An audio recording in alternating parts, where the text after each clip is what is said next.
ആ സുധി വീണ്ടും വന്നാ? ഞാൻ രാവിലെ തന്ന നമ്പറിൽ റീചാർജ് ചെയ്തില്ലേ?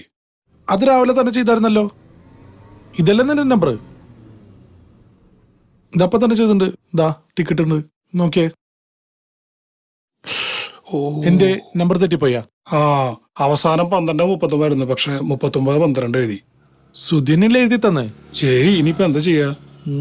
പൈസ തിരിച്ചിട്ടില്ലൊക്കെ കണക്ക് തന്നെ. ആ കറണ്ട് ബില്ല് അടയ്ക്കാനുള്ള പൈസ എടുത്ത മൊബൈലിൽ കയറ്റിയത് അതിപ്പോ ഇങ്ങനെയായി. എന്നാ ഒരു കാര്യം ചെയ്യ്, ആ തെറ്റി റീചാർജ് ചെയ്ത നമ്പറിലേക്ക് ഒന്ന് വിളിച്ചു നോക്ക്. നല്ല ആൾക്കാരാണെങ്കിൽ തിരിച്ച് റീചാർജ് ചെയ്ത് തരും. ആശ്വാസായി. അത് ശരിയാ. മര്യാദക്കാരാണെങ്കിൽ തിരിച്ച് റീചാർജ് ചെയ്ത് തരും.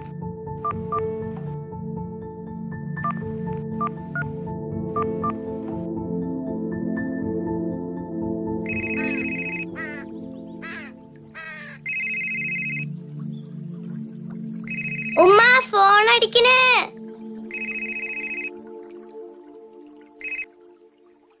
ഹലോ. നമസ്കാരം. നമസ്കാരം. ഞാൻ ഈ വിളിക്കുന്ന മൊബൈൽ നമ്പറിലേക്ക് റീചാർജ് ചെയ്തിരുന്നു. ഒരു മിനിറ്റ് മോളെ, മൊബൈലില് പൈസ കയറ്റിയ മാമ വിളിക്കണ്. ഹലോ. ഹലോ. ആ അങ്കിളെ, വലിയ ഉപകാരമായിട്ടാ. ഡാറ്റ തീർന്ന കാരണം കുറെ നാളായിട്ട് ക്ലാസ് അറ്റൻഡ് ചെയ്യാൻ പറ്റുണ്ടായിരുന്നില്ല. റീചാർജ് ചെയ്തു തന്നത് ആരാണെന്ന് അറിയില്ലായിരുന്നു. ഇപ്പോഴാ മനസ്സിലായത് അങ്കിളാണെന്ന്. ഒരുപാട് സന്തോഷമുണ്ട് അങ്കിളെ. എന്താ പറയണ്ടേന്ന് അറിയില്ല.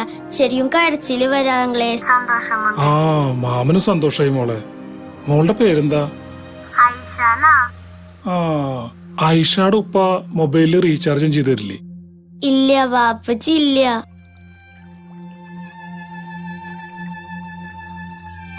3 വർഷമായി മരിച്ചിട്ട്. അയ്യോ, അത് മാമന് അറിയില്ലായിരുന്നു. സോറി മോളെ. നന്നായി പഠിക്കണം.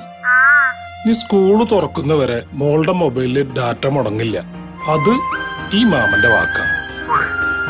അയ്യോ, അത്രയ്ക്കൊന്നും വേണ്ട. എനിക്ക് അങ്കിൾ ആരാണെന്ന് അറിയില്ലല്ലോ. അത്യാവശ്യ ഘട്ടങ്ങളിൽ സഹായിക്കാനേ മനുഷ്യന്മാര് തമ്മിൽ അറിയണമെന്നില്ല മോളെ.